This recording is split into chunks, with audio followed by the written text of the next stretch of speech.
These women are told they have cancer. The first thing you think about when you're given that diagnosis is, I'm going to die. Yeah. But as a plastic surgeon, you're talking about how this disease is going to affect the way you feel. It's highly impressive. And I know when you started out, of course, you worked for some other people and with people.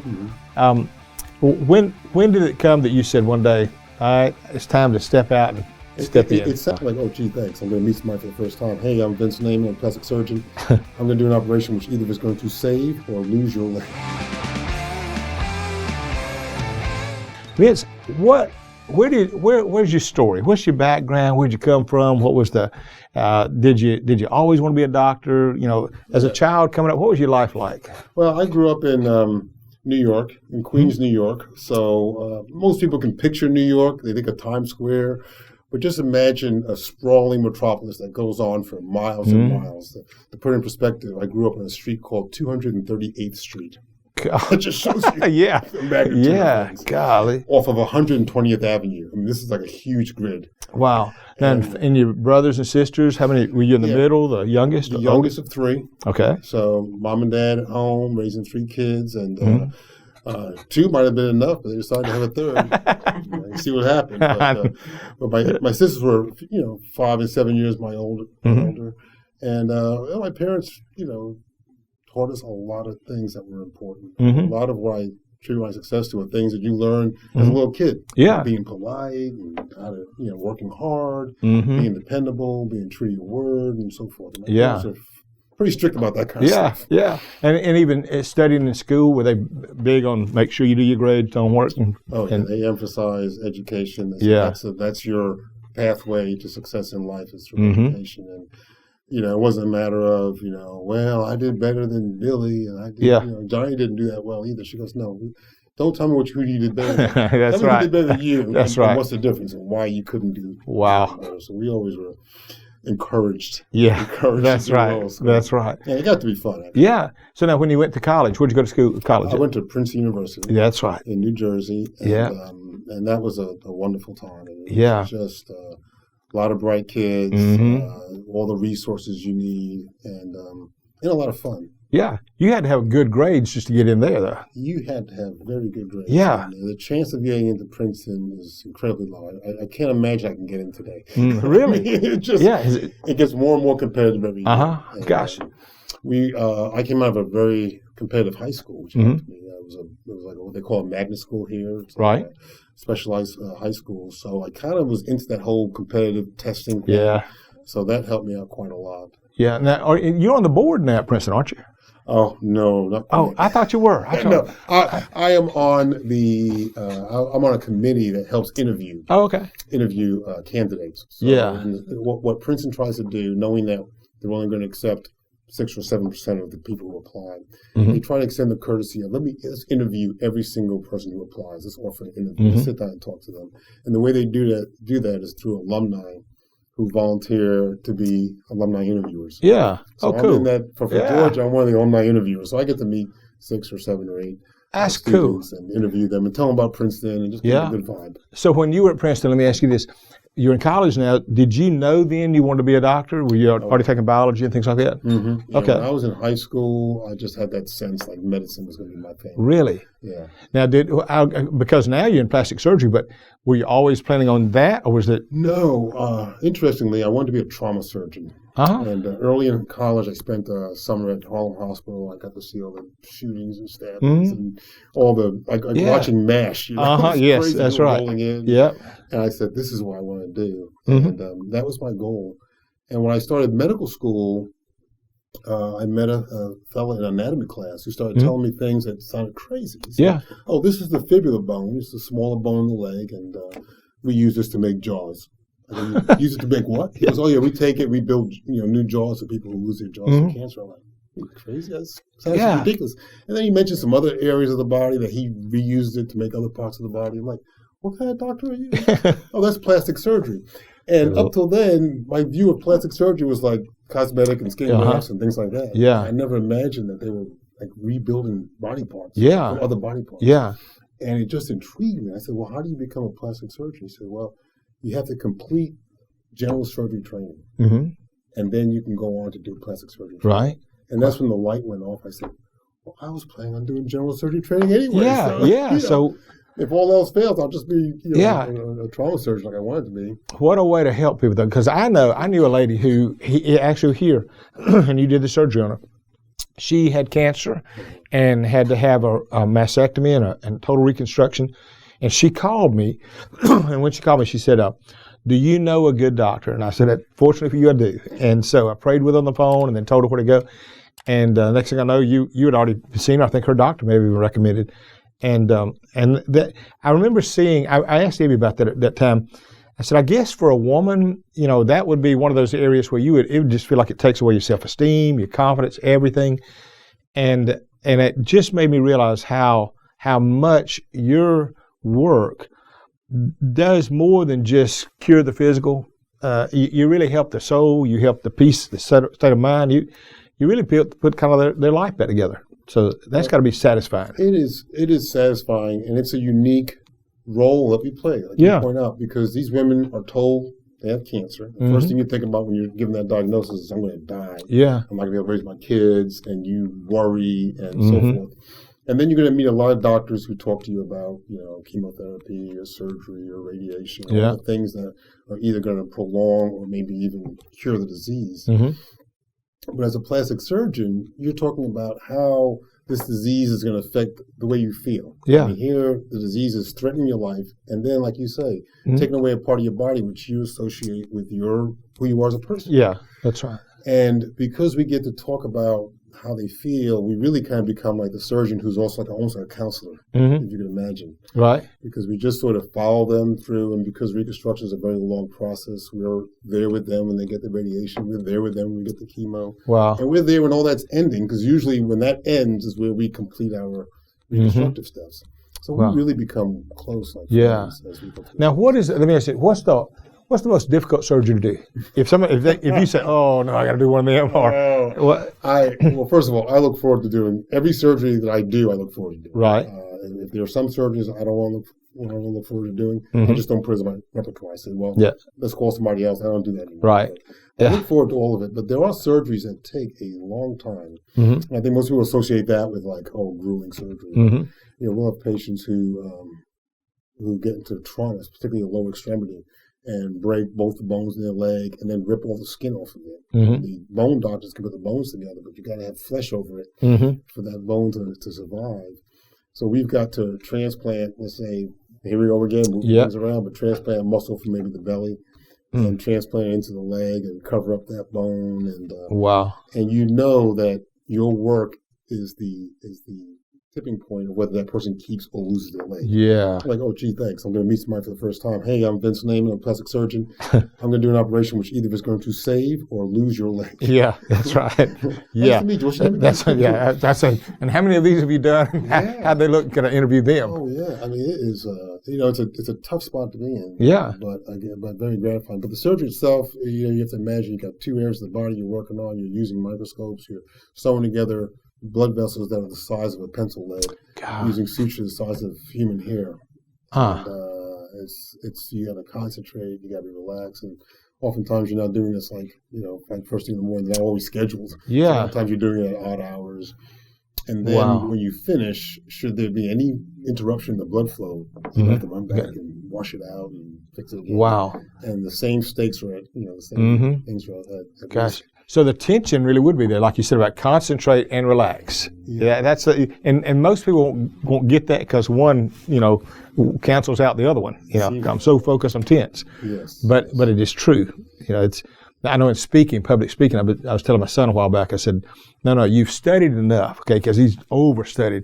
I said, now you got to relax. If you're tense, they feel it. If you walk up and you're tense, they start, just like a dog can feel your vibe. Yeah. So it's an interesting balancing act. Yeah. And a lot of it to me is breathing. Little things that you wouldn't, if you saw me do the surgery, you wouldn't even think about it. But like, where's my chair positioned? Do I have cushions under my hands? Where's my microscope setting? Just breathing. And then it's funny, this sounds like almost like superstition, but I'm looking in the microscope. So these little tiny structures look huge in my eyes. But of course, any movement you make also looks huge. Yeah. So you're moving your fingers like barely moving it. And the other thing I did was I try not to look at what I'm working at with my naked eye. Yeah. It's almost like being on a tall building. Like you can look out, but if you look down, you're like, oh my God, all right. Yeah, I and that's what it feels like when I look at those little tiny things. Yeah. No way. But I look at the scope, I'm like, oh no, they're not tiny, they're big. I can do this. And then you'd still have to listen to them telling you what the oxygen levels are and how the other people are talking to you about. This is, or if you look at a machine or whatever, you see the heart rate. Yeah, there's an anesthesiologist who's they cover that. running that. So unless something goes sideways, I'm out of that scope. Okay. If you enjoy listening to Bill on these podcasts and it is just not enough, you just want to hear more content, you need to sign up to become a BP Leadership member.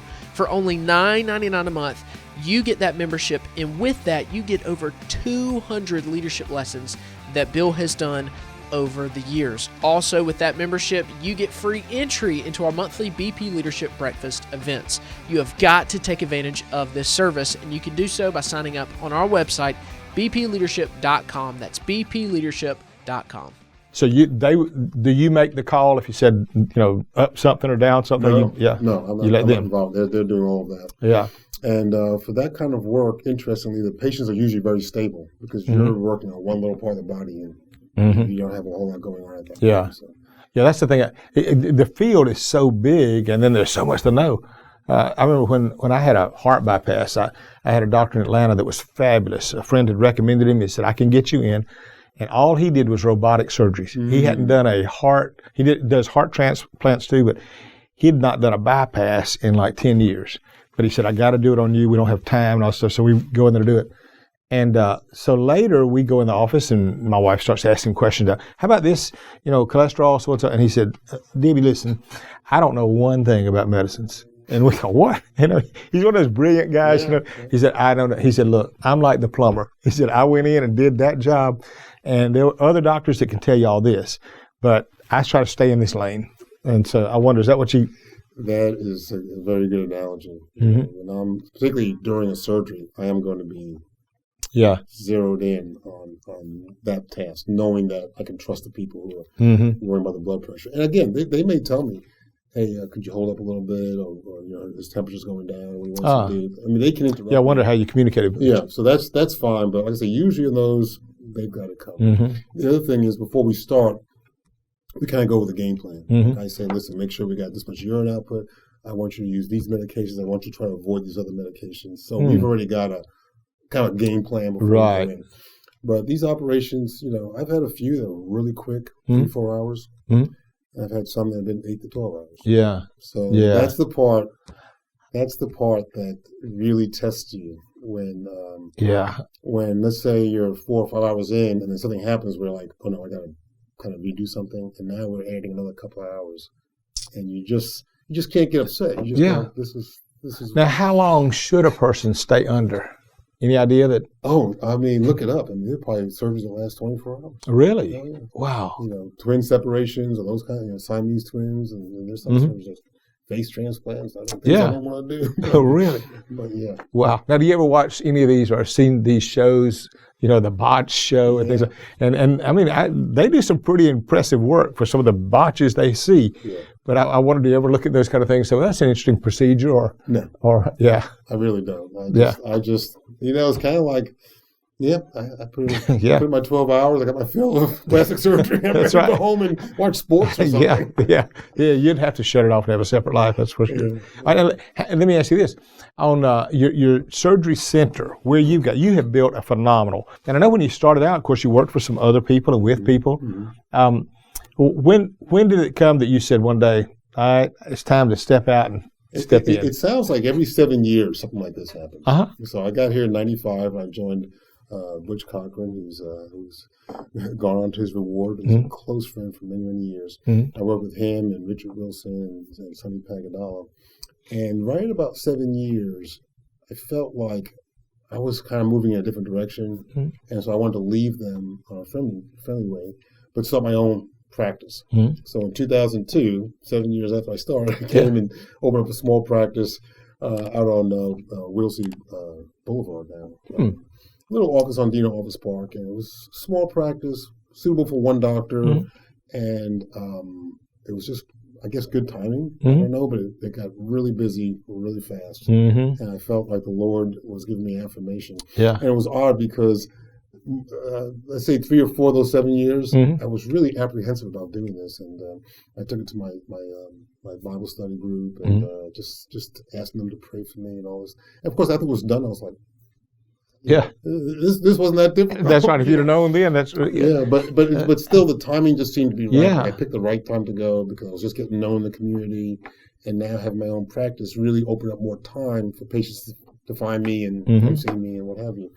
So about 7 years in there, I said, if I stay in this office, one day I'll just stop working and somebody else has to start from scratch, etc. I said, if I build a bigger center, I'll be able to offer surgery at the same site and have an office big enough for 2, 3, 4 doctors. And for all that Columbus has done for me, I can do something for them by leaving a legacy of quality care that's local, that's faith-based and all this other stuff. So we said, let's build the office that you mentioned, which was 3 times as large as the office I was coming out of. Yeah. Now, you know a little bit about business. You know that there's income. And 3 times expense. No, that's right. It's going to take a little while to come out of that. And it took a fair amount of faith to say, this is what I think I should be doing. So I built that office in 2010 and started to see if I can attract any partners to come in. By the same token, I wanted to also be certain that I could support that office without a partner. I wouldn't be saying, hey, come join me. That's right. Keep this ship from sinking. That's right. I don't want to get into that situation. Well, it turns out I would have 6 years of working alone in that huge building. But by God's grace, we had a partner come in 2016. I just brought another one in this year. Good. Yeah. 2021. So it just seems like, all right, I see the pieces coming together. Yeah, and that's an all-inclusive facility. I mean, it's basically Now, you can almost can you spend the night there? Because you can almost do everything else. Almost. So that's about the only thing lacking, yeah. Which is interesting because so much surgery is now being transitioned to outpatient surgery. We find that, why do you want to stay in the hospital? Germs, of course, now with COVID, that's even another concern. People can take care of you at home. You're in a familiar environment. So a lot of surgery is turned to outpatient. So this is what we do at our centers. We have outpatient surgery. And when you say it's a complete system, I'm sure you're referring to the fact that you come in for a consult. Yeah. You're in the same building. Yeah. If you decide you want to have an operation, it will take place on the other side of that same building. Yeah. In a place that will look like a little hospital. Yeah. And everybody's always amazed, like, where did this? It's like a surgery center. Yeah, it's a surgery center. We have 3 ORs there and a large recovery suite and staff to take care of all the things that would be at a hospital. And the reason I know that is because it's certified by the state. And they come in and inspect us every 3 years to make sure all I's are done. It's highly impressive, though. I'm telling you, of all the, the ones that I know, even in this area, it just surpasses everything. It's fabulous. Thank you. Yeah. And I will say that I have an eye for the aesthetic, as I should. Yeah. I try to make it a place that will be inviting and less anxiety for patients to come in. I mean, this is elective surgery, and it can sometimes be daunting for somebody to say, why am I doing this? And am I doing the right thing? And they just feel like, okay, I have peace. This is what I know. Now, what's crazy about that, I was thinking about this with you. I had a friend that was a funeral home director, and he said, when I look at people, I quickly see, what size they are, and I look at souls, I look at somebody and say, I wonder where they're going to spend eternity. When you look at people, can you not even shut it off sometimes and say they need an eye lift or face lift? Do you do that? Or? No, I shut it off. Okay. I shut it off.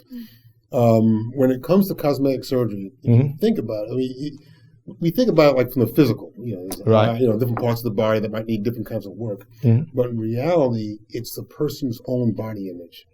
So I can't look at a person and tell them what bothers them about their appearance. I have to first talk to them and say, tell me what's bothering you and how does it bother you and why does it bother you? It may not be the thing that seems most obvious. I remember years and years ago, I worked with a woman.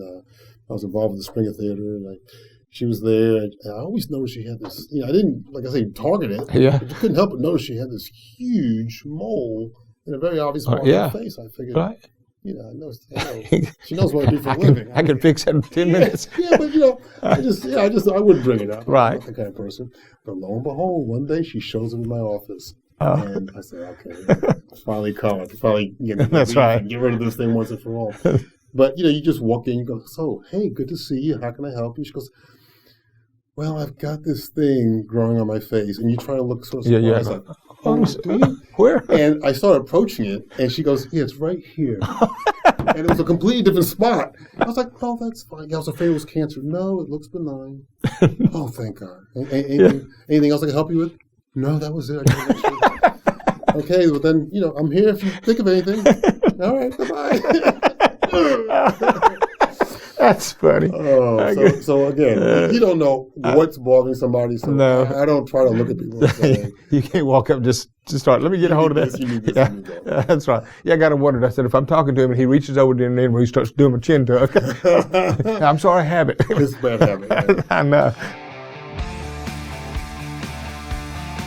Thank you so much for watching this episode of the BP Leadership Podcast. Now, if you enjoyed this episode and all of our other ones, we need you to do a few things for us. We need you to subscribe to the channel if you have not already. We need you to like these episodes, comment on these episodes, and share them with a friend. We want the world to see the incredible content that Bill Purvis is consistently pushing out right here on this platform, BP Leadership Podcast. So make sure you do that if you haven't subscribed already, whether that's on YouTube or all of our awesome audio platforms that we're listed on, so that everybody can hear this. So make sure you like, you comment, you subscribe, and you share the BP Leadership Podcast.